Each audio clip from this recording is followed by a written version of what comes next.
Welcome back, friends. Welcome back. We haven't done that one in a while. Oh, it has been a week.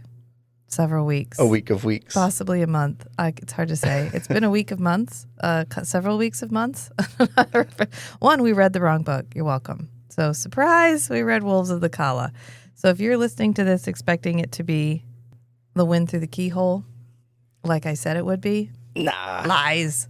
We read Wolves of the Calla. Why? Because it's been so fucking hard. Yeah, I was on a road trip for like 2.5 weeks, which is why this is late. And not just any road trip. Like, we brought up my parents' motorhome from our home further south. And yes, you can hear washing machine in the background because that's the way life is right now.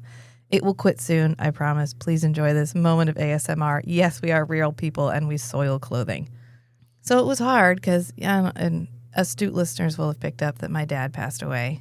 And my mom and dad had this motorhome that they bought together, and they traveled around the country and together. And it's just not a thing that mom wants or can do anymore. And so we decided to retire the motorhome to a new home up north. So I had to fly down there with the kids, get in the motorhome, travel 1,400 miles, almost 1,500 miles in a 2003 Winnebago Class A motorhome. At one point, the check engine light came on, and Mom goes, "Just don't worry about it. It'll go away." Sure enough, it did, so that was great. You haven't lived until you've traveled through downtown Indianapolis at 45 miles an hour while your 77-year-old mother drives a 34-foot-long Class A motorhome that's going... So we made it. I'm here. That's what I'm saying. Oh, and meanwhile, our cat almost died. So for those of you who've heard Pippin... you've heard Pippin. He used to come and sit on my lap and meow into the microphone when we recorded in the house. And then one time he got stuck under a TV stand and made a really loud ruckus in the middle of an episode. And most recently, he stepped on the soundboard and turned me into a robot for no reason. Yeah, he almost died. So he's in recovery, maybe? He's getting feistier again, so. We took him to the vet. He had an inner ear infection that was so deep. I mean, I had been taking him to the vet because I was like, this cat's not right. He's not his usual asshole self. And they were like, I don't know, allergies, or he's actually quite a jerk at the vet. So you have to sedate him to have any kind of a meaningful examination. Yeah. And he was going back to be sedated, and it didn't happen. And so in the meantime, his inner ear infection had traveled down into the tube that cats have between their ear and their mouth, apparently. And so it's only visible when they opened his mouth and looked in there. They only figured out it was an inner ear infection because they could see the inflammation in the back of his throat. Yeah. And so he has like congested lungs, and he wasn't eating, and he couldn't breathe, and he's on like 30 days of antibiotics. I've never even been on 30 days of antibiotics. And he's on steroids, and he's just sitting on our bed like, oh my God, you guys, what is happening? So anyway. It's day 5. He's perking up a bit. Vibes for Pippin. He looks like a skeleton covered in a fursuit, and he's laying on our bed. So you know what? He's comfortable. He's happy. He's warm. He's getting fed tuna water by hand several times a day. The only thing he needs is like an actual feather cushion and someone to fan him with a fan, and he will be in cat heaven. So not real cat heaven. We just, you know what? It's the thing you risk when you're a pet owner. You know it's coming, right? Yeah. It's like you always know you're going to outlive them, and it fucking sucks every single time. So we'll keep you guys posted. I posted about it on Instagram today, but good vibes for Pippin. Let's hope he pulls through this. Smokey is like, "What's wrong, Pippin? Come play with me." So I guess that's why you don't have children old. Yeah. So anyway, hi, I'm Rachel. And I'm Matt. Welcome to the Strange and Beautiful Book Club.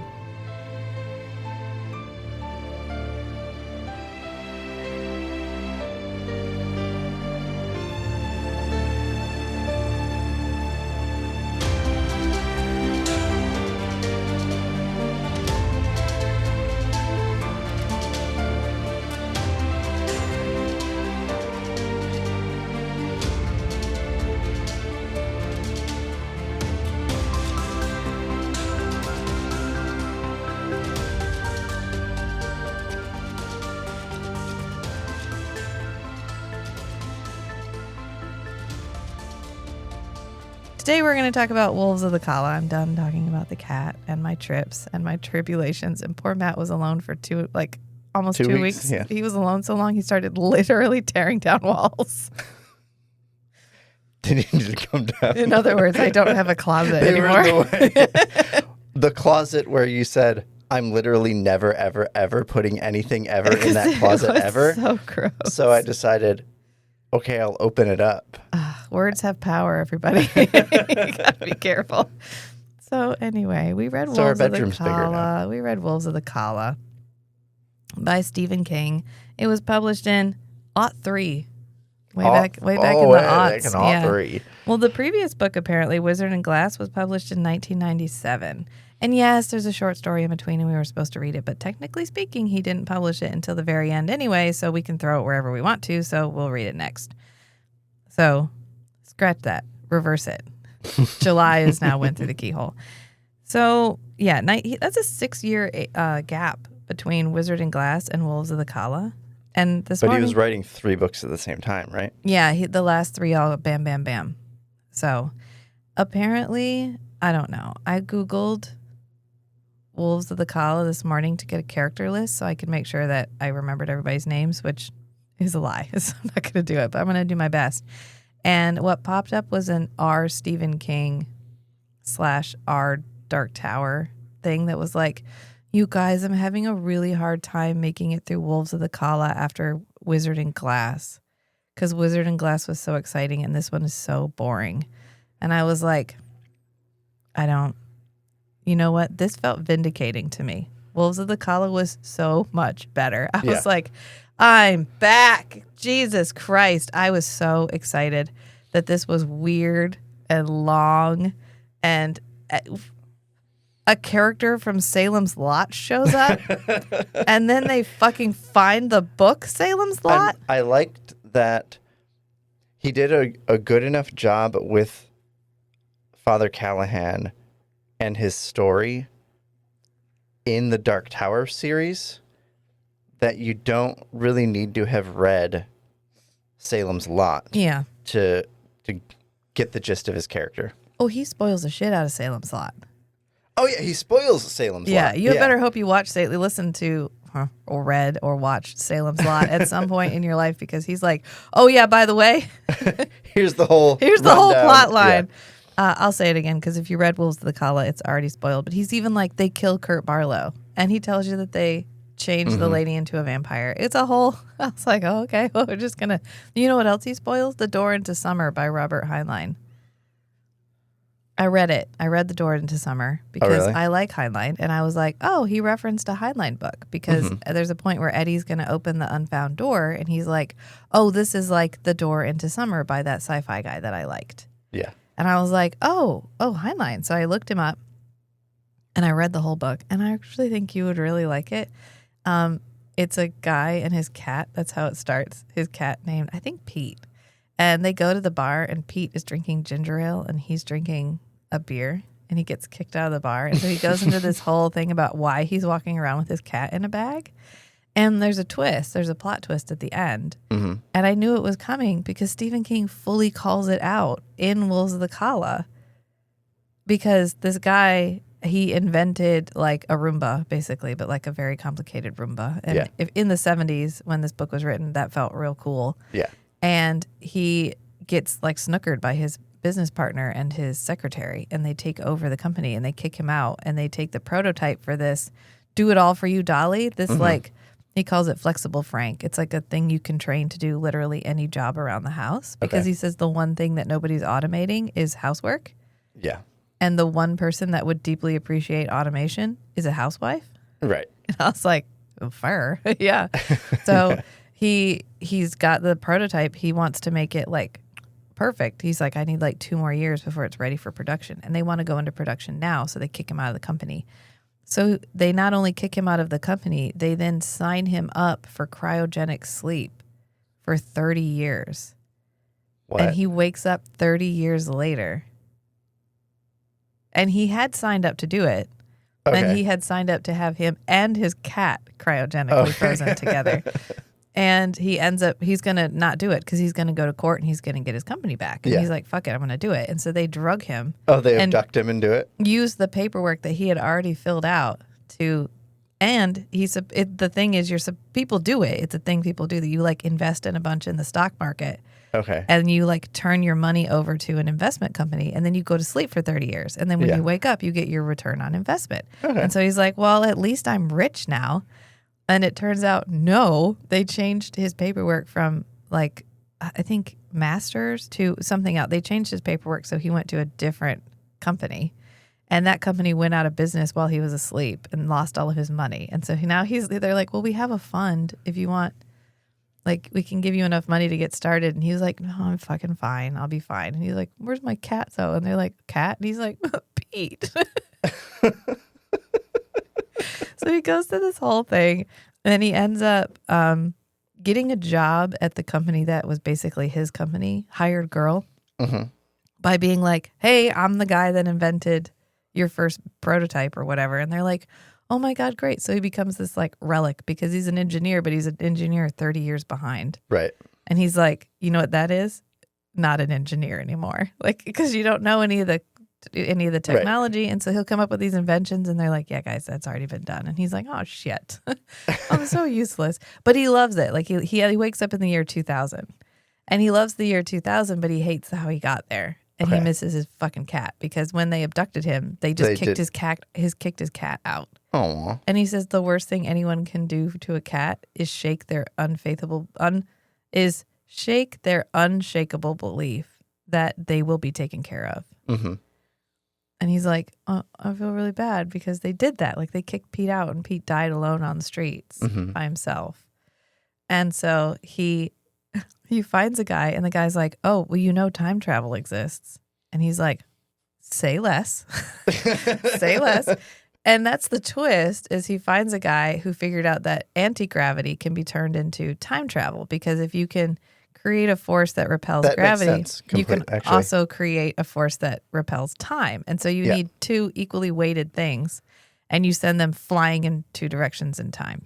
That's the basis of the movie Primer. Okay. And you have no idea if frickin' Primer. You have no idea if you're going to be the object thrown forward or the object thrown backwards. That's part of the plot of Primer. Well, they read Door into Summer. Yeah. And Door into Summer is from his cat because he lived in a house with 11 doors. And he and his cat would have to go around and open all the doors during the winter because maybe one of them was a door into summer. Okay. Anyway, he goes back in time, which Stephen King spoils, so here you go. He goes back in time and shadows himself and like undoes all the terrible things, patents his thing before they can patent it.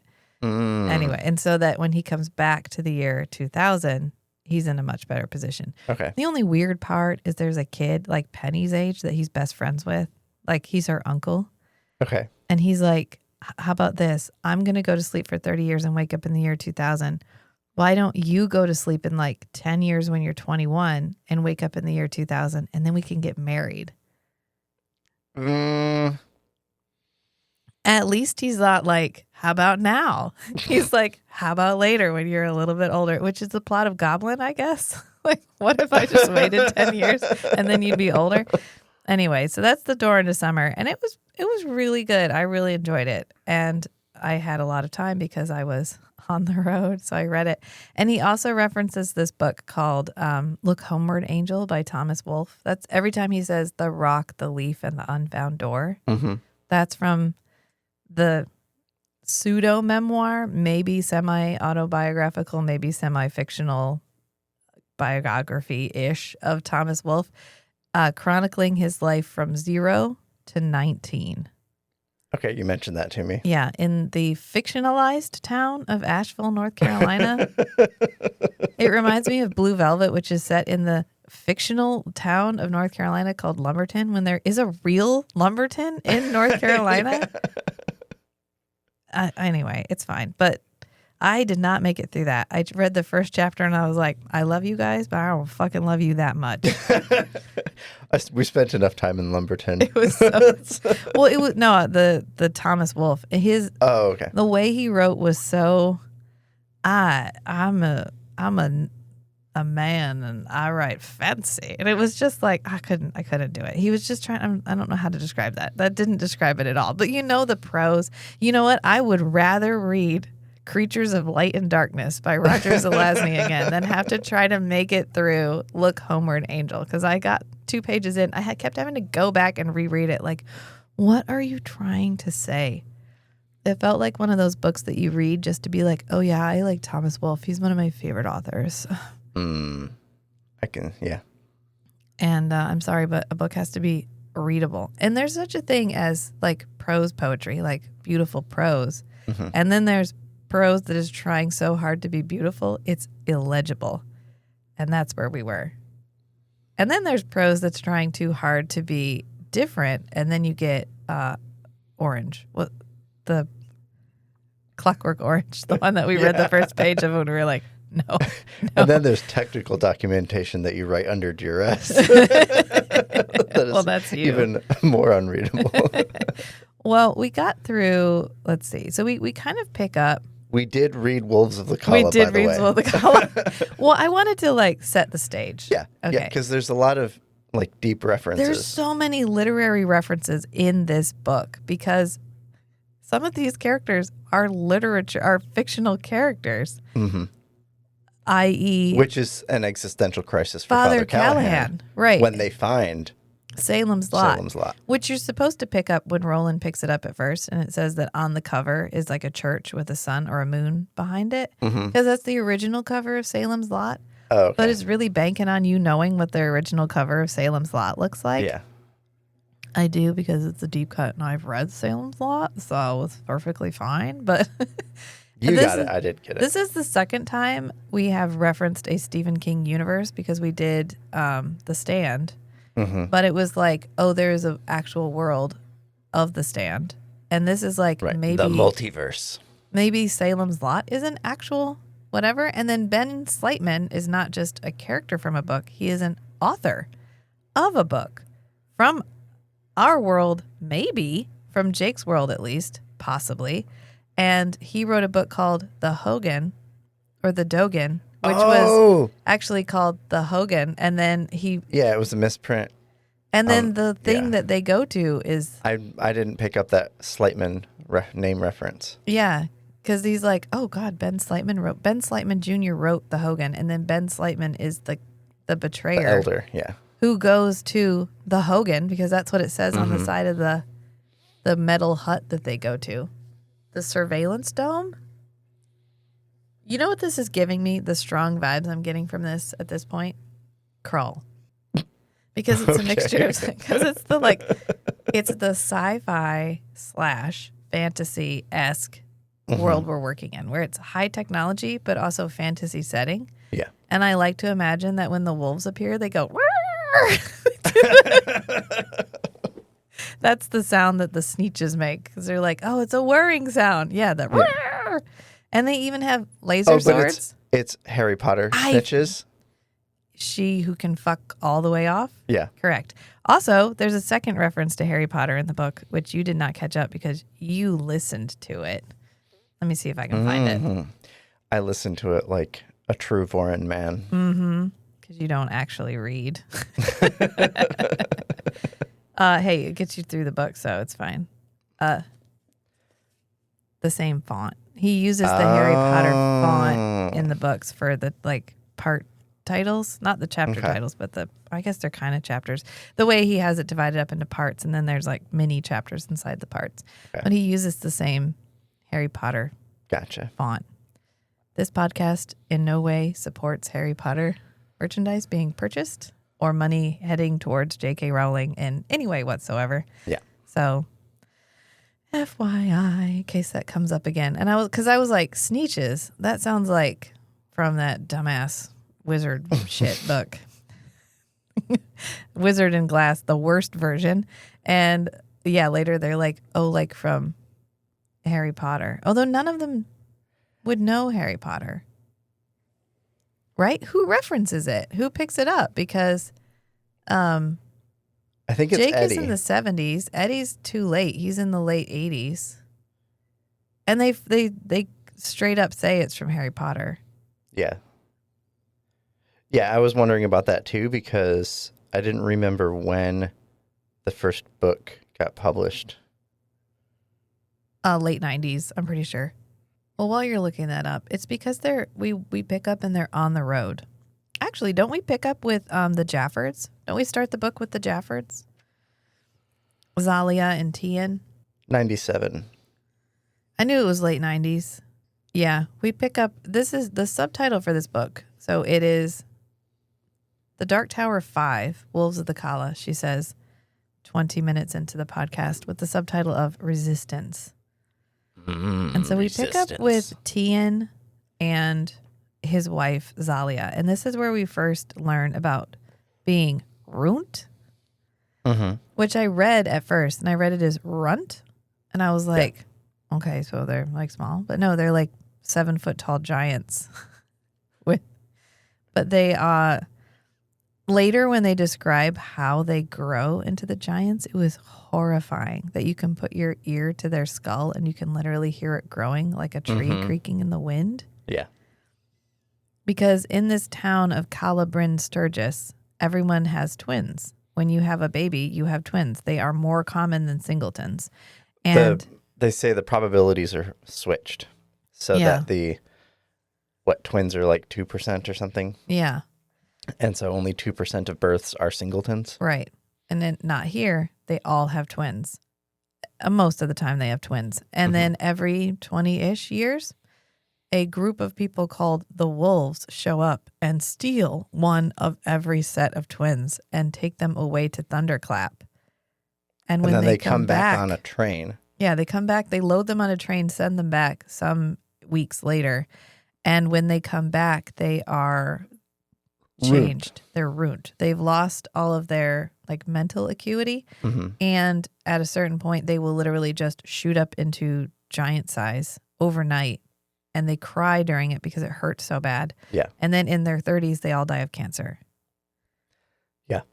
And I was telling Matt, and Matt goes, "Oh my God, that's horrifying." And I just I realized as I was telling him that Matt is a twin.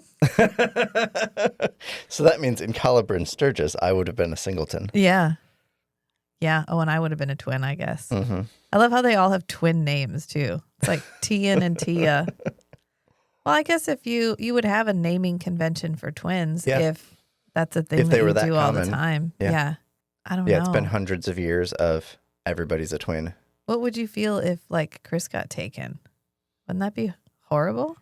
Depends on what point in our lives it happened. I think you'd feel sad. Yeah. Yeah. It was a horrifying premise. Like, okay, there's Stephen King, the horror writer. Right.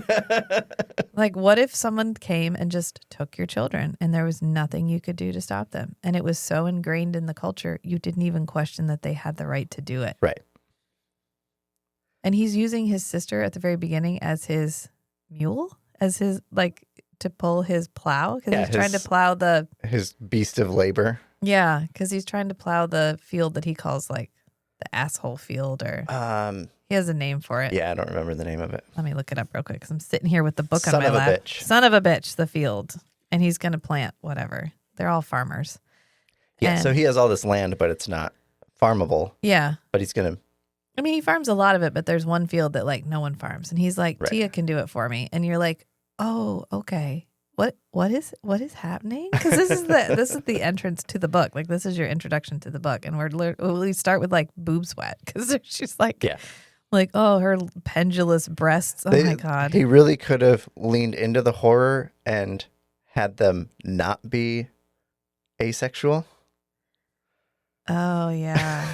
You know what? I'm glad because there's plenty Right. enough. Right? There's enough. That would have been even more I was horrifying. oh my God. So many testicles, so many balls, so many penises, and sex jokes and sex songs and Kamala. Mm. It's fine. I'm not like, oh, I can't believe you talked about sex. But God, Stephen, every once in a while, I don't want to know what is happening to a man's balls. I just don't care. Or breasts in this case, because he really stretched his imagination for this one. He's like, what if it was hot and you were really big and you had breasts? Would they sweat? Yes, dog, they sweat. Okay, but I don't want to hear about it. Like, I lived through it. Okay, God. And I have discovered a new pet peeve. This is not Stephen King specific. This I think is right up there. I'm gonna chalk it up. Number one thing that will get me to drop reading a book: dark academia. Number two, men writing about pregnancy. Oh, fuck off! Don't talk about. Or pull a Brandon Sanderson and bring in a consultant who is a woman who has been pregnant. Yeah. How about that? How about that, dog? Because I have a thing. I just have it's fine. Everyone gets their things. And I hate is a strong word, but I strongly dislike when pregnancy is used for horror. Mm-hmm. Because it is already horrifying enough, okay? There's literally a thing that is growing in you that if your body is not literally on top of it, will kill you.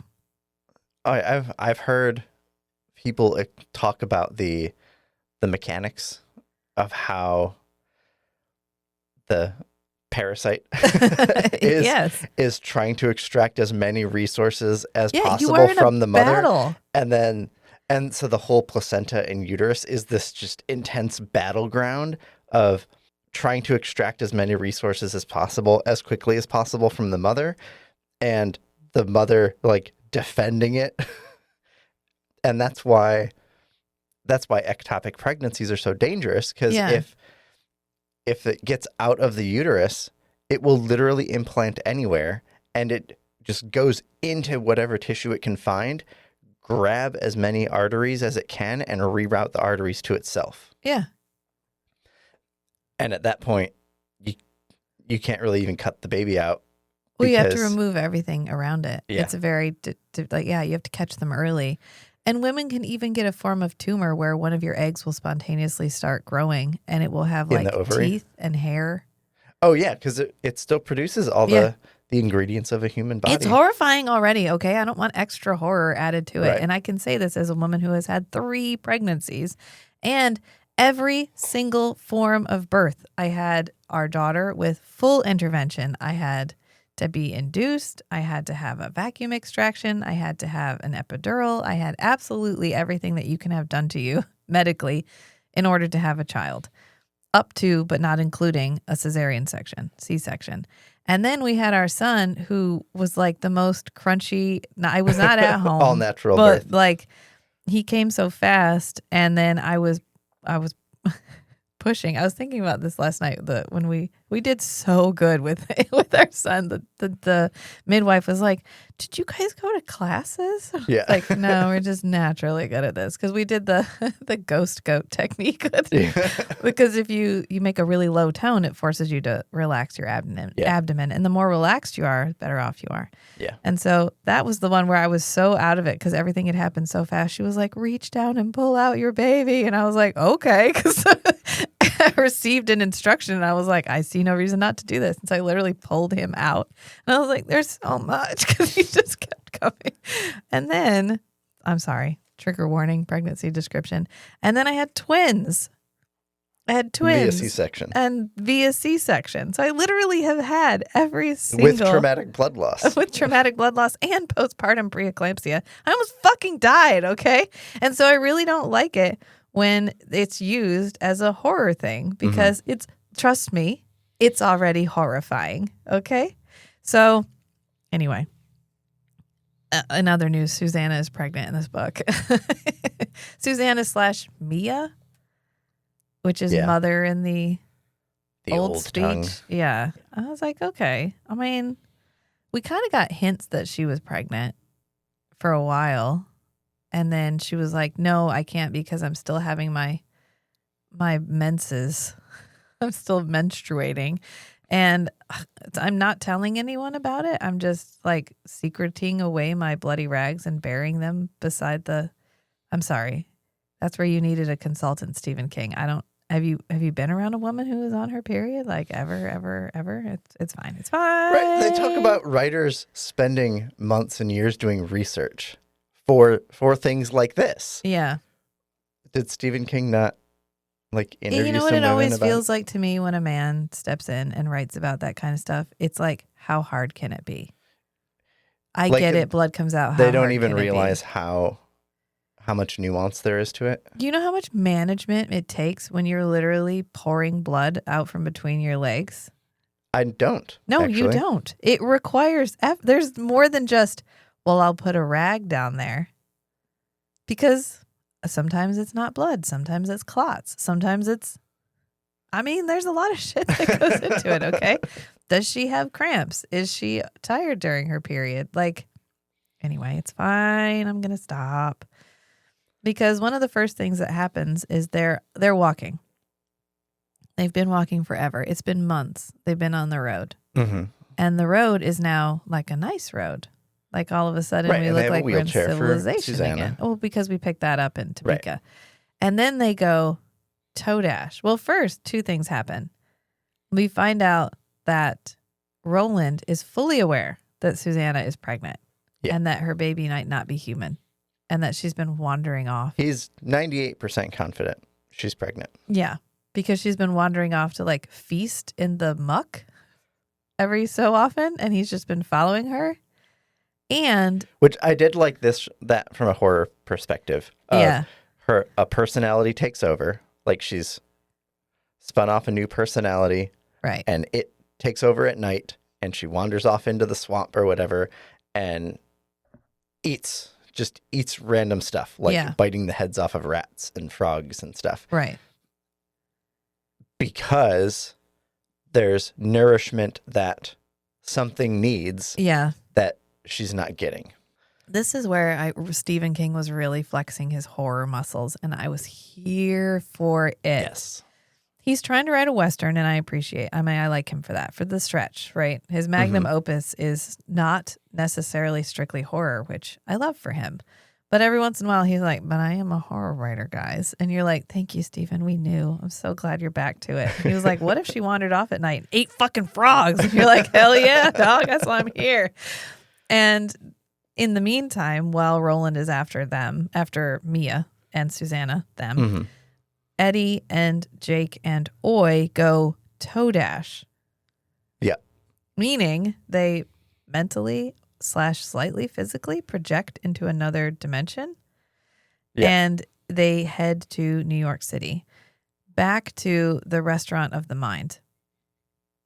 And we meet Calvin Tower again. And we haven't met Calvin since they're a long time ago. It's been they're in spectator mode. They are they're there-ish. People walk around them and things, but they're Nobody also can see them. not actually physically there. If you were reading this chronologically, you haven't read about Calvin Tower in like 20 years, because that's how long it's been since the book was if you've never published. done a reread. Yeah. I was like, oh, that's bold. Really just like recursively going back. Mm-hmm. And they're like, oh, we're going to go see the Rose. This is going to be great. But they end up sticking around Calvin Tower's place because they feel compelled to, because Ka. And then the bad guys from the book where we meet Eddie show up. But the mobsters. Years before the whole Roland Eddie extraction obviously thing before and Roland Eddie killed them. Yeah. This is prior to that. It could have been a multiverse thing. Yeah. And we find out that Calvin Tower owns the lot that the Rose is on. The Rose being the physical manifestation of the tower. Yeah. Okay. In the Jake Eddie, New York. Right. Yeah. So I thought this was interesting because I really thought Calvin was going to be a throwaway character. And this is Stephen King's first real self-insert besides the Topeka stand reference. Yeah. Because he's on the billboard outside the Restaurant of the Mind. Yeah. It's like steaming hot Stephen King served inside or whatever. I was like, oh, Stephen, okay. All right. It's about to get fan servicey, self-fan servicey. I don't know how I want to describe this. I think it's kind of cool. I used to write a lot of fan fiction, and I had a lot of fun inserting myself into, not as like, I'm this character, but like as myself as the author, because it's fun you are, as an author, the creator of these worlds and the creators of these characters. And so, this is your sandbox. This is your little figurines. You get to do what you want. And so the concept that what if the characters you create are so real and so well fleshed out, you literally created a world, and that world becomes aware of you. Yeah. And now you're in the Stranger Than Fiction movie where you can hear your own narrator. The really only the best part of this is when they come back out and they're describing it and they reference Donald Trump. They're like, when my ma used to see some rich guy on TV, Donald Trump, for instance, and Susanna's like, who? They're like, you don't know him.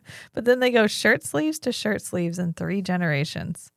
And I like how one hopes Stephen King has hated Donald Trump this whole time. You remember that asshole? Yeah, that guy. And then we find more about Roland. And I'm going to, you read this book. I'm not going to go through everything for you, but we get some pretty interesting revelations after they come back from Todash. And they're all sitting down and having a conversation because at this point, everyone is being 90% honest with each other. Roland, so far, is the only one we know that has secrets. And his only real secret is Susanna and Mia. And he's keeping the secret because he's worried that Mia will take over Susanna if she feels threatened.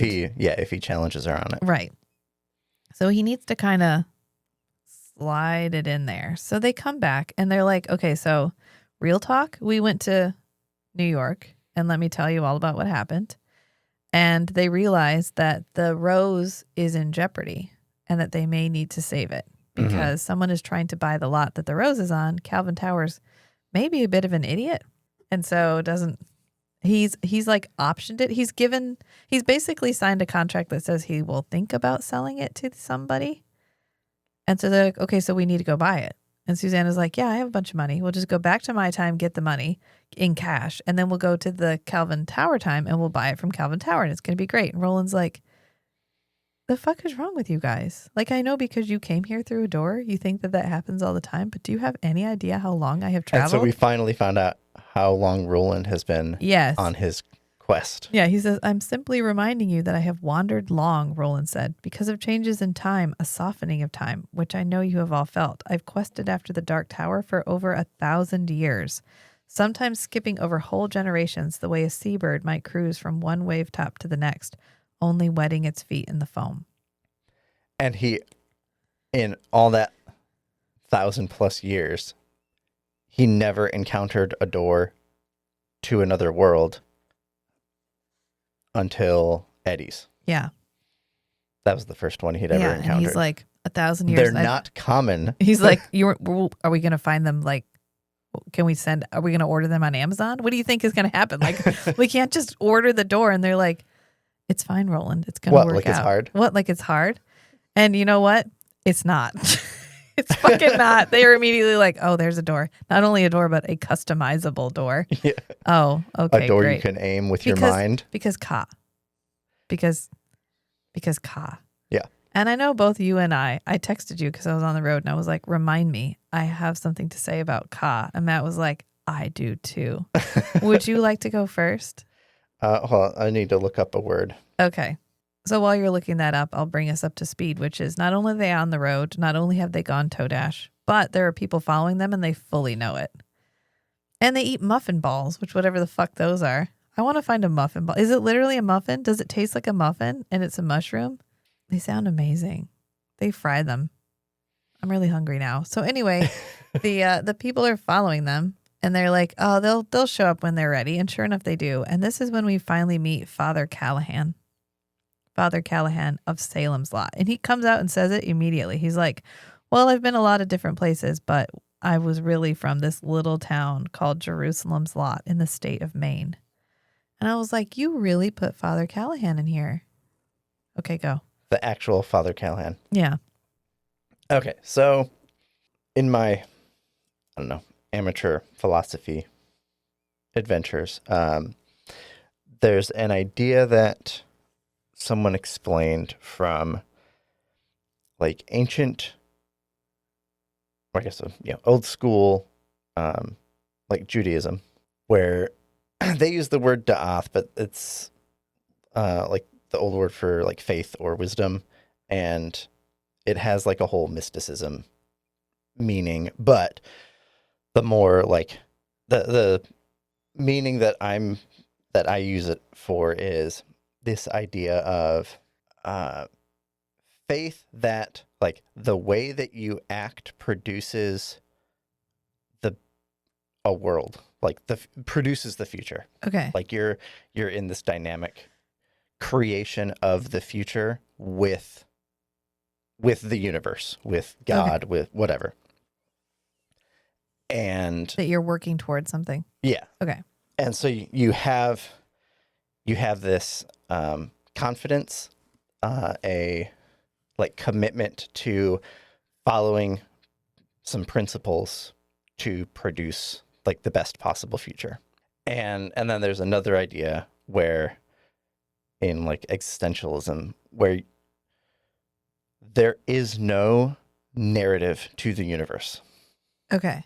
Right. And so there's like, no in romanticism, there's this the romantic comedy or whatever genre. There's this idea that there's a narrative to the universe where the point is that me and you, we fall in love. That means we have a destiny. Okay. We're going to be together. We're fated mates. Gotcha. Right? But then why? In reality, there's no narrative to the universe. So it's just this false perception that, like this feels really good between us right now. It's human brain pattern recognition. It's destined. Yeah. Right? Because you kind of want it to be true. Yeah. But in reality, there's not. Now we'll move into what is Ka. Okay. I think Ka is a narrative imposed on this multiverse by the Dark Tower. Okay. And so when you're in it, when you're involved, when you are a player in the narrative, you can feel it. Okay. And you can feel your little did he Ka know pushing you. Okay. Yeah. Ka like a wind. You can feel its influence on the world. Okay. And so that's why every once in a while, Roland will be like, oh, we need to stop here. Yeah. We need to switch directions. We need to do whatever. Because I've been doing this for a while. Yeah, I can feel it. I can feel it. Yeah. And the fact that the Dark Tower is failing means that this narrative for this whole multiverse, I don't know, the Stephen King multiverse, is degrading. And so that's how I see Ka. Okay. That's interesting. But then also Roland has this commitment to following the principles around Ka to like save the universe. Right, because it would feel like the hand of God in your life. It has literally become like a divine force that they feel they have to follow. Yeah, so he has this faith, he has this commitment to pursuing his life a certain way because that's the thing to do to create the best possible future with the universe. Right. It kind of feels like in Stranger Than Fiction when he tries to deny the narrative. And so he just stays at home and does nothing. And by the end of it, like his phone is ringing off the hook and and then a wrecking ball crashes through his wall because the plot demands action and he cannot escape the plot. So what's your take on Ka? Oh, it's really interesting that you came at it from a story mechanic perspective because I definitely did not come at it from the same angle. I would say I came at it from an existentialist philosophy perspective. Yes, I texted you and you were like, I have a lot to say about Ka. Through the lens of narrative storytelling. Yeah, you were like, I have a lot to say about Ka. And I was like, do we have the same things to say about Ka? I really don't think so. No. And it turns out the answer is right now. Incorrect. Yeah. Incorrect. Go ahead. We do not have the same things to say about Ka. Floodgates open. Really? Because what I have to say about Ka is after a while, it felt a little bit like Steven didn't want to give his characters actual motivations. So he was just like, what if they could feel what I wanted them to do, and then they would just do what I wanted them to do? Because So sometimes I'm like, if Stephen King is the Dark Tower, okay, then we're talking about the same thing. and But I am aware I'm of coming that. at it from a bottom up, Yes, and you're coming and at from a it from top down. I'm coming from it from a technical perspective. You are entering this from a more like story mechanic. This has been How expertly would worked I in. explain this Yeah. as in-game lore? After it, you know what? Okay, so Ka negates free will effectively because we if don't. Ka is something that you can sense, Yeah, then it doesn't negate free will. you have to choose to follow it. But what Right. happens if But you do do not? get a choice to follow it. Do you? Do you? You get a choice to not have the negative consequences of defying Ka. Because it feels a little bit like in Stranger Than Fiction when he chooses to sit in his bedroom or in his living room all day. And his apartment gets decimated. Because he has denied the plot so long, a wrecking ball flies through the wall of his house. Right. And so that's what the Dark Tower does. he chose to not follow Ka, and Ka fucking followed him in the end.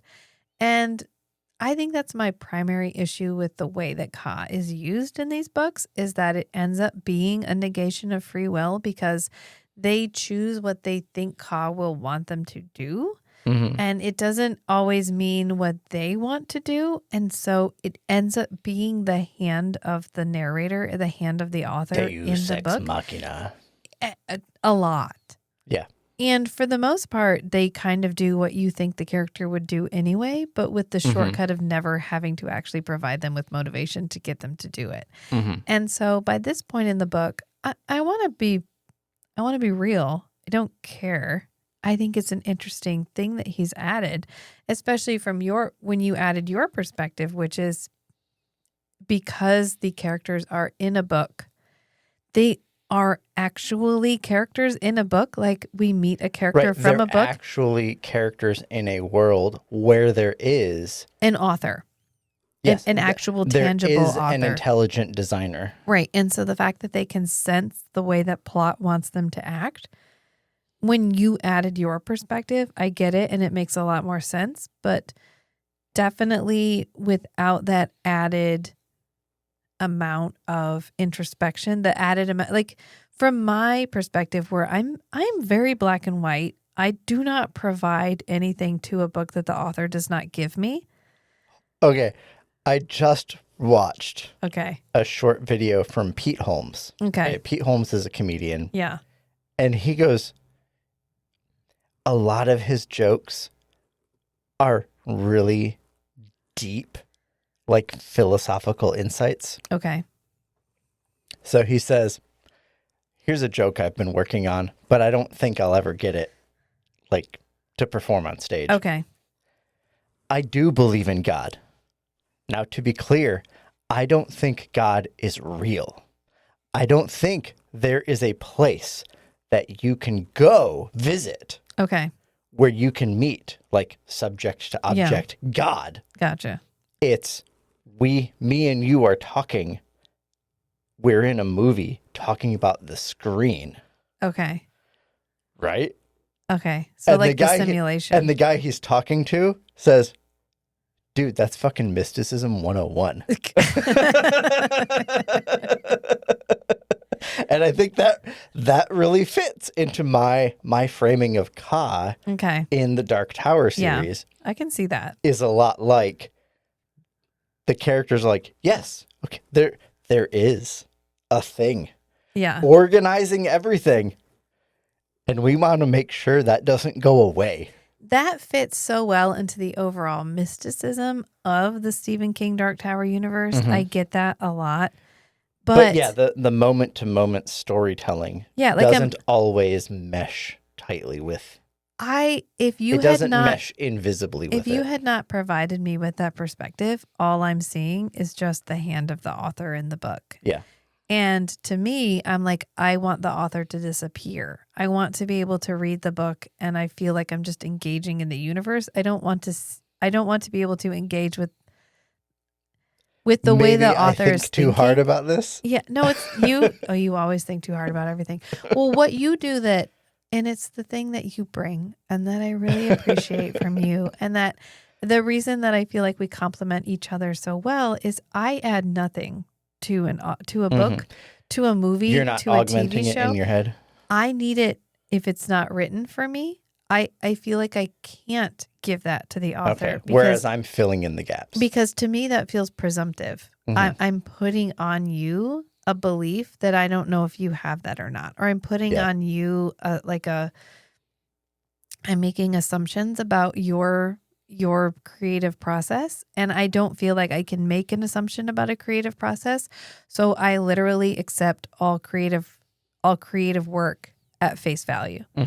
So it's a problem that I run into a lot in Feast, Sheath, and Shatter, where I'll be like, I didn't get that motivation from this character. And they're like, oh, well, I, in my mind, fleshed this character out into You're this. doing all this extra work. You're doing all, and I'm The never. reader is doing all the extra work. And am I physically capable, mentally capable, emotionally capable of providing that work? Absolutely. Am I going to? Never, not even once ever. Because to me, the creator is you as Stephen King, the author You're of this book. enjoying the created piece of art. And for me to insert my beliefs or to flesh out the character or to add to the world or to presume something about the world that isn't provided to me is presumptive. And I would never do that. Whereas you fully and happily create headcanon about fucking everything. And then you're like, my headcanon for this. And I love that about you. I think I think a lot of that comes from the fact that I can only keep track of so many things in the real world. And just in you're IRL, you're 50% fantasy anyway. So fucking why not? Day to day, I'm always filling in the gaps fair. with things that kind of make sense of the world. That's fair. And so I do that in books and movies and television fiction. shows too. Yeah. And that's, you know what? I'm thankful.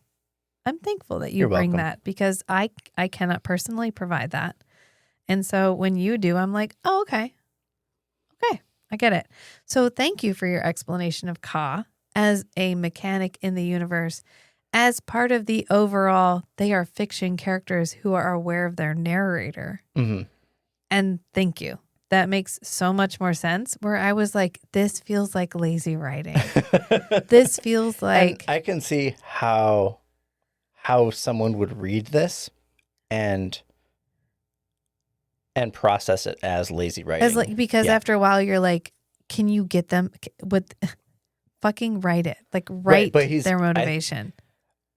Instead of just like, Kyle wants me to. With all the direct references to his other writing, it feels like a whole meta narrative. I get it. So I go into, okay, how would I process this as a meta? I mean, I get it. And when you level processing. Thank you. So after all that discussion of Ka, we haven't made it very far at all. But we're an hour in, and Rachel's like 10% through the book. So this is, really, this was important because the setup for this book is really important. I would argue the most important part because everything else that happens depends on the decisions that they make during the setup. Because Father Callahan rolls up because at this point, Zalia and Tian have passed the feather. They've called a group meeting. They've decided by committee that they're going to attempt to stand against the wolves, which they've never done before. Right. That they know of. And in order to do this, they've decided they're going to hire the gunslingers, which the old man / Callahan tells them are walking down the road. He's like, they're coming. If we just go get them, they will come and fight for us. And so they roll up to talk to Roland and Eddie and Jake and Susanna and Oi, who are all gunslingers at this point, even fucking Oi. And they're like, hey, dog, will you work for us? And this was a really fascinating part because we have never seen Roland This was a function. lot of insight into Roland. This is one of the first and only times we've seen Roland as a mature gunslinger operate. As a first among equals of gunslingers. Yeah, as like not a child, but a gunslinger, arguably the last gunslinger. A king, one might say. Yeah, who literally is like, this is my job. I have done this thousands of times before. I have danced this dance. Let's fucking dance this dance. And so Father Callahan comes up to him and he's like, will you work for us? And he's We're like, going to dance this dance, and I'm the only one who knows the steps. he's like, honestly, this was my favorite part about this is they keep trying to be like, you have to convince us to hire you. And he's like, honestly, it's not your choice. I would choose whether I work for you or not. Mm-hmm. And whether or not you're going to quote unquote hire me is irrelevant. Your opinion is irrelevant. I have criteria, and you're going to meet those criteria, or you're going to not meet those criteria. And are you going to let me assess that? And this is the first and only time we have seen him hired as a gunslinger in the appropriate steps you would normally go through. Following his process. Right, because when Father Callahan walks up, he goes, do you know you come to the line of Eld? For these are mine, sure, as I am theirs. We are round and roll as we do, and you know what we are.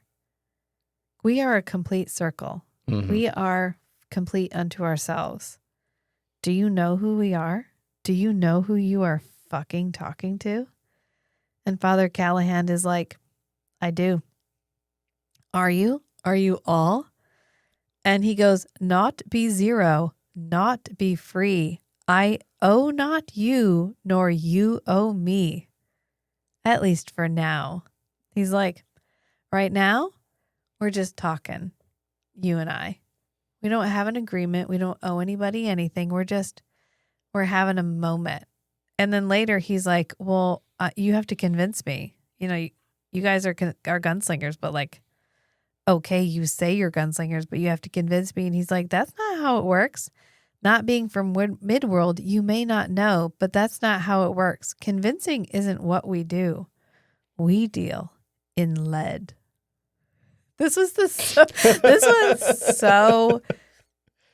the most I'm inspired by Akira Kurosawa or whatever the Seven Samurais, the unnamed trilogy, the Western. This was the like, nah, man, I'm here because my guns. And they're like, oh yeah, guns. And he goes, I understand what you're saying to me. Let's leave it at that. There are 3 questions. Am I right? And you just asked me the first. The first was like, do you know who you're talking to? Do you know you come to the line of Eld? Mm-hmm. Do you? Do you? And later we get that really interesting moment from Eddie where he's like, are we all reincarnated? Are we all maybe like actually from the line of Eld? Because they are aware that Roland identifies as like a descendant of Arthur. And then later they're like, hold the phone. Does that mean all of us are descendants of Arthur? All of it? And Eddie's like, I'm not even I can't even think about it. I'm just going to like skitter away from that thought process. And there's no way to prove it anyway, so it's fine. And I thought that was all really so formally interesting. It feels like, and he mentions this, if you listen to the book or read the book, Stephen King has an afterword where he talks about the fellow who read Frank Muller, who read the first several books. First 4 books? Or did he read the short story? All the way through Wizard and Glass. I don't know about the short story. No, he wouldn't have read the short story because that wasn't published until Right, they were all written at the same time. Yeah. So he talks about how he listened to Frank Muller's audiobooks in order to reacquaint himself, Re-immerse himself in the world of the Dark Tower. Yeah, and to create these characters in his mind again, to reroute himself. Make them living in his head. Reroute himself and who they were, and to take them from the like shallow tropes they had become in his mind back into these fully fleshed out characters. And so it's a really interesting perspective to like hold that in your head when you realize that he's creating all of this formality for really the first time in the series. We're in book 5. And he creates it so seamlessly and he works it so seamlessly into the world that it honestly doesn't feel like he just made it up on the spur of the moment. This has been the way it is the whole time. It feels like he dusted off the ritual to bring it back out again. It fits. And it fits so well because Stephen King has such a firm grasp of who Roland is. Yeah. I firmly believe that Stephen King has fully embodied Roland in his head. Like, I think Stephen King's a great character writer. I'll stand by his ability to flesh out a character in several small strokes all day long. And he has spent so much time with Roland. Roland must feel real in his head. And you can tell. You can tell he has lived with Roland since the 70s. At this point, Roland has been in his head for 20 years. And so it may, for him, just roll off.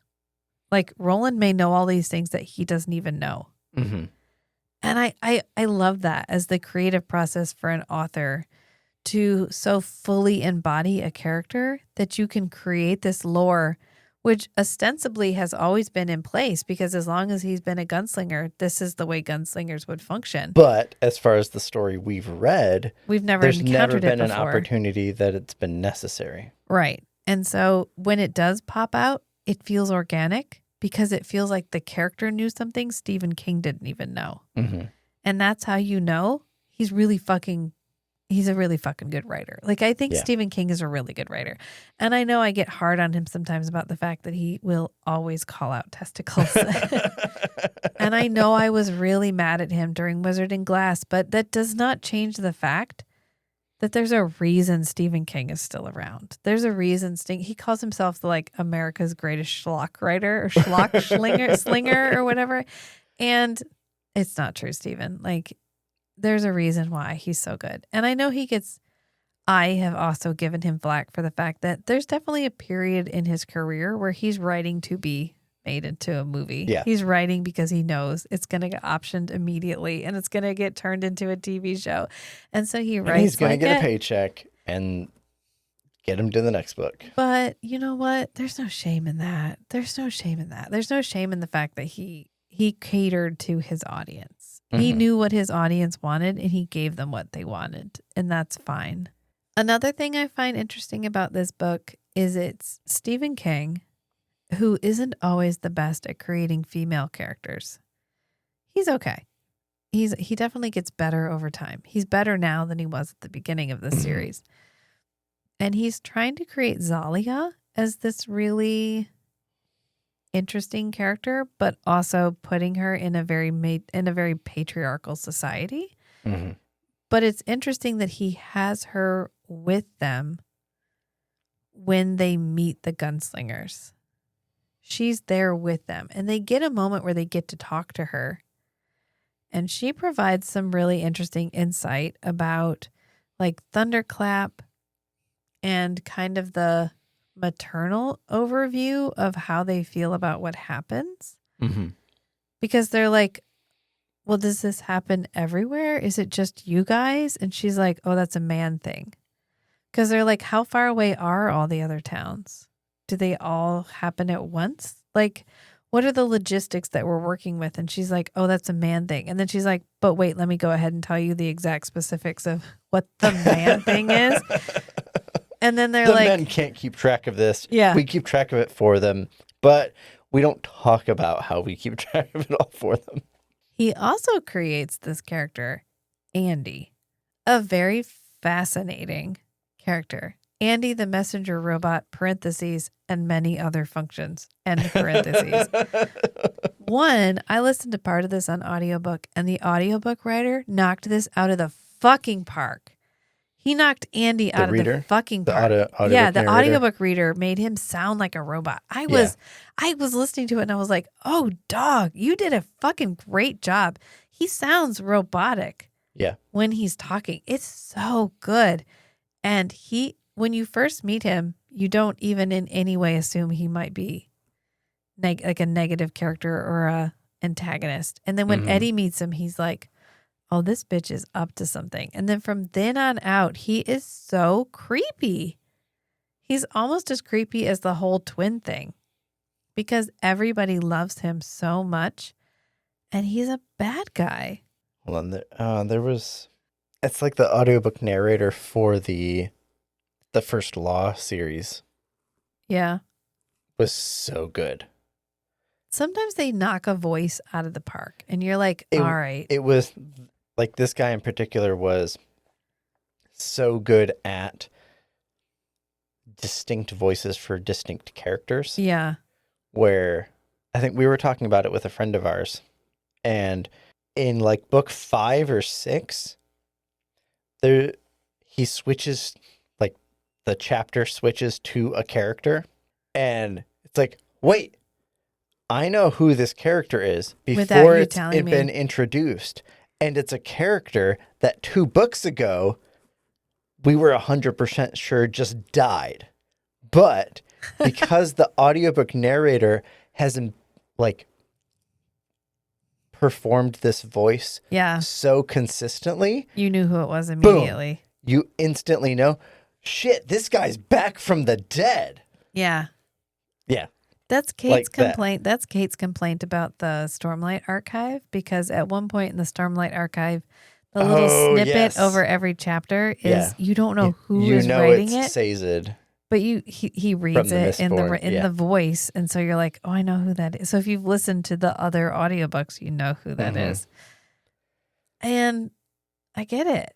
I'm not mad about it. I'm not mad about it. I'm like, fucking great job, man. Right? You know, audiobook reading is acting. And so when they can nail it, you're like, fucking good on you, man. Hell like yeah. Hell yeah. That's what makes audiobooks worth it. But back to Andy, the point of Andy. Andy can tell them when the wolves are coming, but Andy can't give them any other details about the wolves. And they've never questioned it, which feels Andy has been around the entire time. It's been like 300 years. The wolves have been coming for the twins. And he's actually been there before. And they're like, oh, so he has settings and functions related to the wolves. But he's older than the wolves? So who programmed him to not tell you anything more about the wolves than what he tells you about them? Right. And everyone's like, oh, we never even thought about that. that. And now that you've really enumerated about Ka and opened my eyes to the way that I think Stephen King was intending Ka to be viewed in this, it's an interesting, because the author didn't make them question, they never questioned it. And that's how they are literally intended to be viewed as NPCs. They are intended to be seen as background characters. Right. And so in their own minds, it's like they've had... It's like Free Guy. When it's I like have Free Guy. When I have a bad brain day, I visualize it like there's this heavy wet blanket on my brain, kind of slowing everything down, making it harder to think. And it's like Ka has put this wet blanket over all these people's brains so that they act like NPCs. Right. It's like in Free Guy. When he's like, what if we didn't do the thing we're supposed to do every single day? And they're like, what do you mean? But we do. When he tries to order a different coffee. Yeah. When he's like, how about a cappuccino? And she's like, her. To or he medium offers coffee, 2 sunglasses to his bank guard buddy. Yeah. It's like, no, I- that's not me. I can't do that. I can't question I'm not a person that. who wears sunglasses. And they don't even want to question it. Every time they bring it up, everyone's like, I don't know, but I can't. Like, I can't think about it. I don't get it.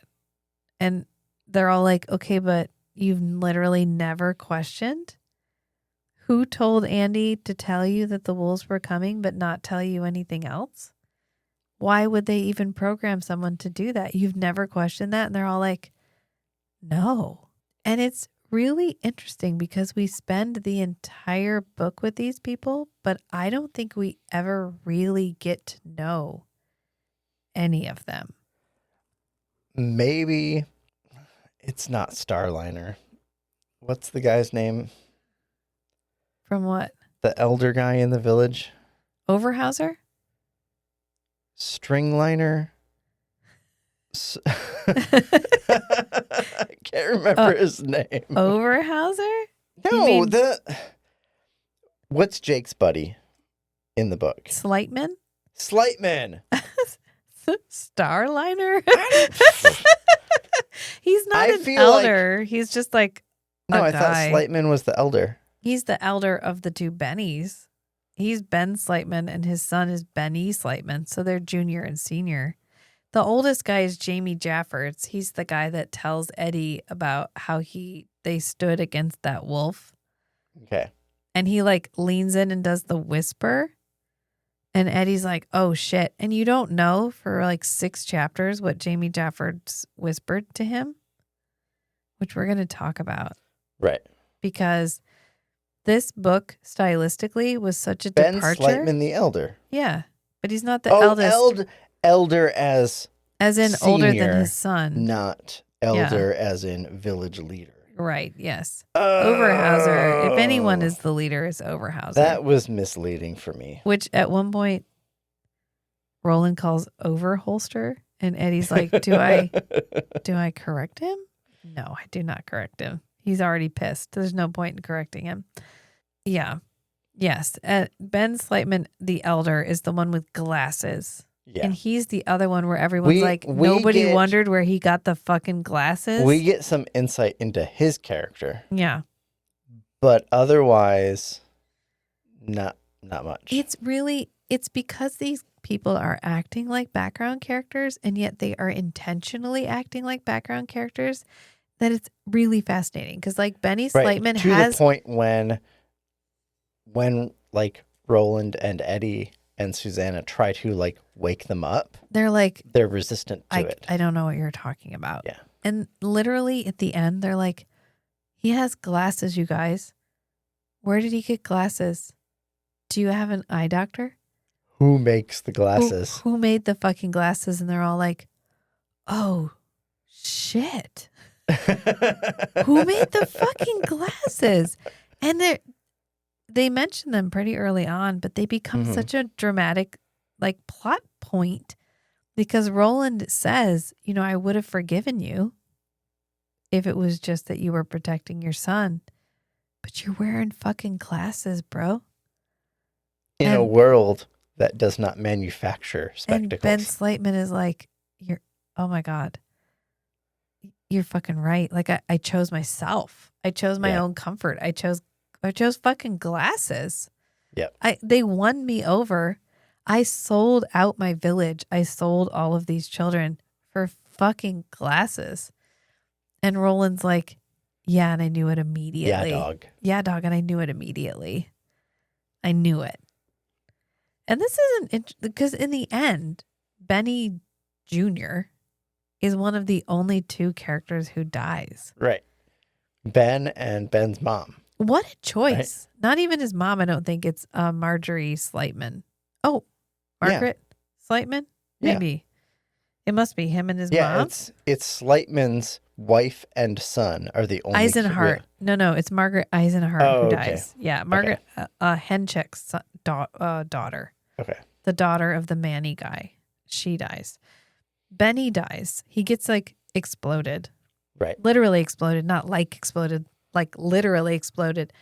And what a choice. You kill a child, Jake's only friend, and a random woman. And they're the only two people who die? Wow. I guess because he does not rat out Ben Slightman. They find out that Ben Slightman is the traitor. He's the one who's been telling everybody all of Roland's plans. And they kind of face a crisis where it's like, what do we do about it? How do we handle the fact that this guy is a traitor? And they choose to just let him live in his guilt. Let him live in his own guilt. And as a punishment, there's not much worse than that. Yeah. They're like, live. Because it's your own conscience that is punishing you. And when your conscience is punishing yourself, that's way more harsh than any other like principled person would punish another person. Which is why they're like, we're going to let you live in this. Live your own lie. Right. And that is sufficient motivation or a sufficient leverage that they're confident he's going to just be a better person for the rest of his life. Right. Yeah. I do like when they meet Callahan and Callahan's like, you know what's in Thunderclap? Vampires. There's vampires over there. Yeah, vampires. And he looks over at Roland and he's like, I said vampires, right? And Roland's like, why do you speak as if I doubt? And he's like, because many do. I mean, I did myself. I doubted much. And his voice cracked. He cleared his throat. And when he finished, it was almost a whisper. And it was my undoing. And Roland's like, I mean, I already knew there were vampires. I fucked a demon one time. And then I beat her off with a jawbone. Like, I don't know what you... Did you think I was going to be mad? Like, did you think I was not going to believe you? I loved that part because it was very much our world perspective coming into this world and being like, you know, this shit is real. And Roland's like, yeah, fucking of course. Yeah. Yeah, I killed Jake. I let Jake die.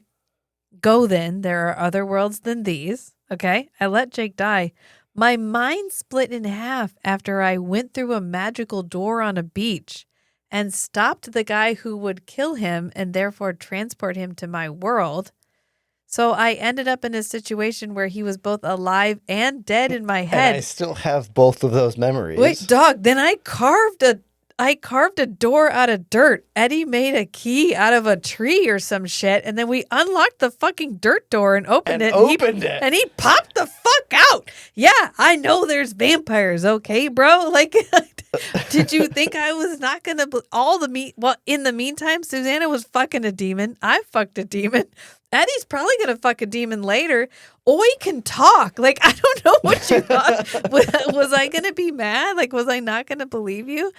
It's an interesting confrontation of the rational real world character who has gone through a supernatural experience and then continued to live in a supernatural world and then interacts regularly with people who he interacts with the NPCs and only the NPCs. And so when he finally meets another player character, he's like, there are vampires. You have to believe me. And they're like, yeah. I know you don't believe me, but I'm going to keep trying to convince you. Yeah, I know. I read the back of the book. Like, I read the synopsis. I know what's happening. Like, I don't understand. And Stephen King has created this world and eventually will join it himself, I think, where there are the whole range of character types and every character is sort of siloed into their types. And then they're allowed to play off of each other. And it's such an interesting dynamic because, yes, player characters or main characters or are like main protagonists in a story, we're used to, as readers, following them. And you know when a character pops up and it's like, oh, this character is going to provide X information, which will drive the plot forward. And this character will provide X information, which will drive the plot forward. But you are not ever in a situation where you are living with a character who is aware that this other character exists solely to push them through the plot. Whereas Roland is always aware of the fact that everyone is literally just serving. He's the main character and he fucking knows it. Yeah. Roland doesn't just have main character energy. Roland is well aware he is the main character. Yeah. And he interacts with everyone accordingly. And that's a fascinating dynamic for Stephen King to have set up in this book. And it ends up leading through, and I think I told you late, I was like, did you finish the book? And you were like, yes. And I was like, okay, so I can finally tell you my synopsis of the book, which is when you're playing a video game and you do every single side quest. And so you have gathered every item and you have gotten so much experience and you have leveled up so high that when you finally trigger the event that sets off the final boss, you kill the final boss in like 30 seconds because you're so over leveled and you've gained so much experience and so many side quests and so many items and additional characters that will show. It's kind of like at the end of Breath of the Wild, where if you've done every temple, all of the temples show up and shoot Ganon, and they reduce his energy by or his health by 3/4, and you just hit him twice. At the end of Mass Effect, if you've recruited all of the factions, yes, there's a whole bunch of side plots where there's different civilizations battling each other. And if you go in and resolve the conflict, then each of those civilizations, those societies will come assist you in the final battle. Yeah. Yeah. And then it's all over so quickly because you have so much help. It significantly reduces the difficulty of the final battle. Yes. Yeah. It's literally that. You've gathered all of the allies. Yeah. Did you go around and talk to all of the different farmers at all the different farming villages of the farming areas? And if you didn't, then you don't get to gain the allegiance of all of the husbands of the women who can throw the magic plates, and they won't come and throw the Oriza plates for you. That's because we got to the end and I was like, oh yeah, here it goes. The final showdown. I'm so excited. And they were like, and then they killed all the wolves at the end. And I was like, the fuck just happened? What? That was so... They were completely prepared. They were so prepared. Even the whole oh no, is Jake going to come back? Oh no. And I was like, oh no, is he going to come back? And the only reason Ben Slightman dies is because he bolts. Yeah. If Benny Slightman had just stayed. Well, because he'd been following Jake. Yeah. He'd been staying close to Jake the whole time. And then he got in the way. Yeah. Yeah. I did like this. When they show up and they're like, I don't know, you're going to have to convince us that you guys are gunslingers and that it's worth us hiring you. And this kind of harkens back to my statement that Roland fully knows. Roland pulls out the Uno reverse card. Well, he fully knows he's the main character. And he says, it was always the same and it made him tired. They wanted help, but they also wanted references. A parade of witnesses, if they could get them. They wanted rescue without risk, just to close their eyes and be saved. I was like, oh, that's a real fucking good line. That was a good line. And then Roland's like, how attached are you to your crockery? They're like, slightly. And he's like, great, toss it in the air. And then Jake shoots a bunch of plates and he goes, it's no trick and never think it. It's the way of the Eld. We are of that Ontet, Kef, and Ka, watch and warrant, gunslingers, do ya? And now I'll tell you what we'll do. His eyes sought Overhauser's. What we will do, I say, for no man bids us. Yet I think nothing I say will discomfort you too badly. If mayhap it does, Roland shrugged. If it does, too bad, that shrug said. Roland? We have not gotten a chance to see Roland with Eddie and Susanna and Jake interact with, besides the old people. With autonomy. Besides the old people. The old people where he blessed them. That's the only other time. They didn't have a thing to do with them. Yeah. There wasn't a plot point. They didn't have a task. Fulfill. Yeah. They were just like, hey, can you hang out with us for a little bit? And Roland was like, cool. And so this is the first time that he's gotten to be like, I'm a fucking gunslinger. A lot of that was I think one of the reasons they, like Roland said, okay, we'll have dinner with you, was partly to acquaint Eddie and Susanna with Midworld and to give them a moment of rest Yeah. after. And for them to see the way that other people see Roland. Yeah.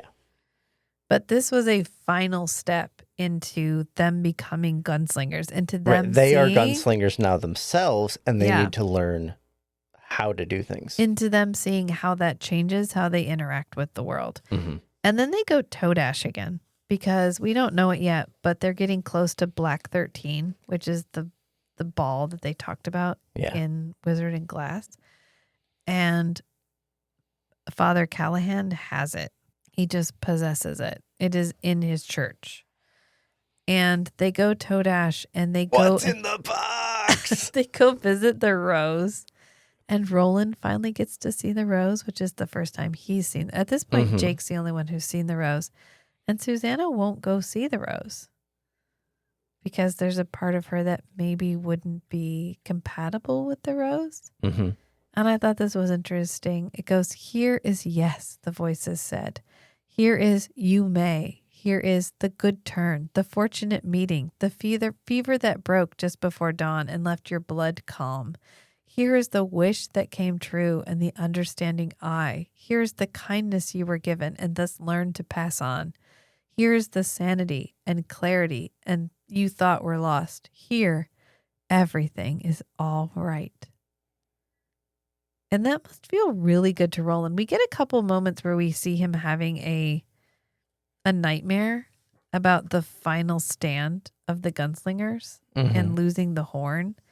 And he grew up in a very coherent, linear honor culture Mm-hmm. where he was supposed to take the guns from his father the way his father took the guns from his father, and so forth and so on.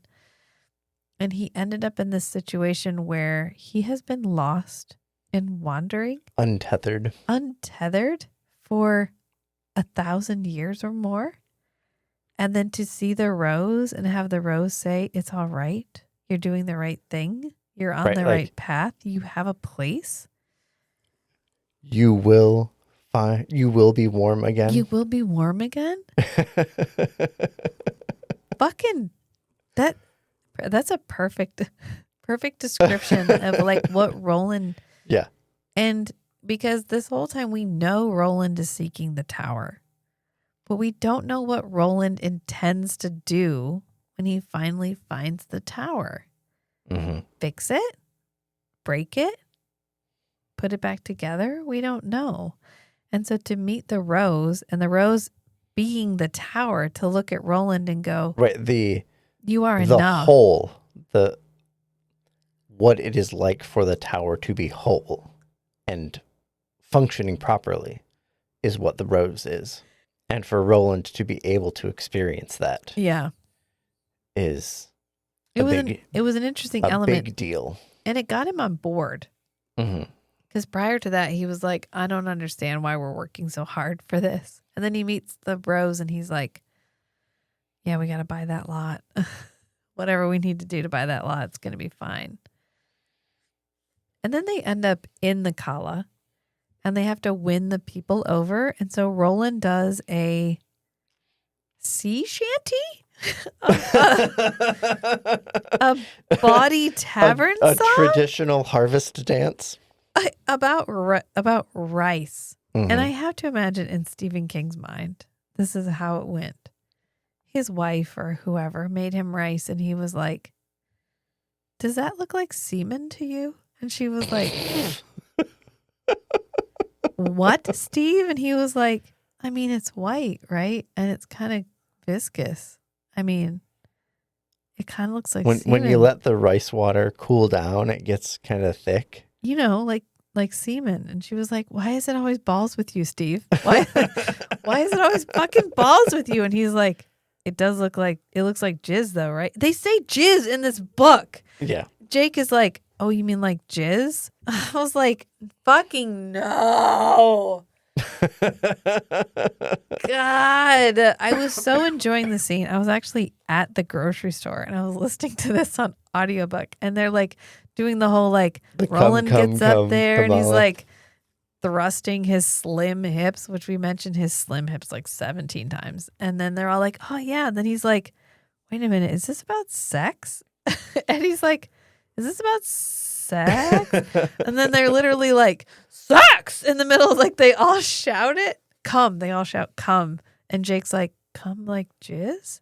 I think they mean come like jizz. And I was like, oh God, it couldn't just be about rice, could it? And then later, Andy's leading the kids and they're all singing a version of the song that's about like when mommy and daddy want to plant rice, it's a lot of fun. And I was like, oh my God. Really? I mean, it's fine. But at the end you're like, did it have to be? And then everything is Kamala. Fuck Kamala, Kamala this, I Kamala like the that. linguistic lesson There's a lot about of that all in the this. meanings of, like, run has the largest number of definitions in the dictionary, Yes. but Kamala comes close. Yes. I was just, oh my God.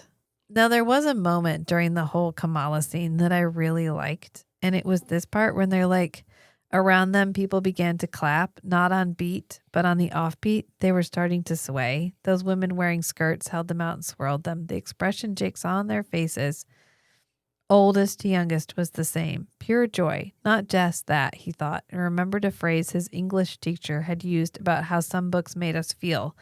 The ecstasy of perfect recognition.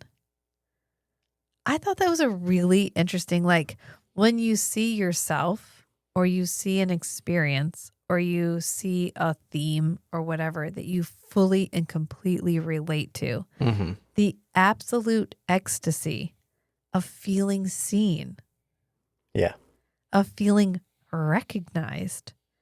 And I was like, wow, I have literally never heard that phrased that way before. The idea that feeling so intimately Right. viewed.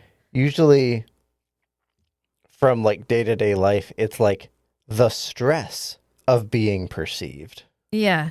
It's not perception. It's not just being looked at. Right. And that's It's kind of being the shallow seen. interpretation of that. Yeah. But this is a little more deep.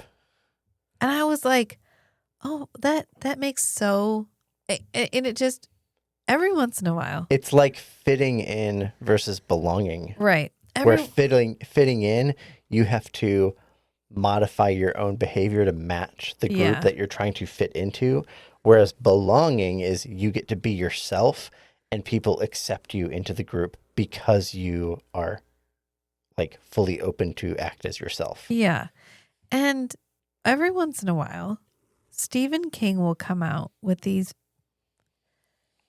absolute moments where you're like, wow, that was a little bit of brilliance. Sometimes he's just talking about testicles and it's fine. Or he's giving you a really cool, creepy horror moment, which is also fine. But then he'll roll out these lines where you're like, Steve, you thought about that. And I really appreciate that. And thank you. So like the idea when he literally puts it in italics in the book too, just the ecstasy of perfect recognition. And I was like, wow, that so captures how those people felt in that moment where they felt seen by Roland. They felt seen. They felt like he knew who they were.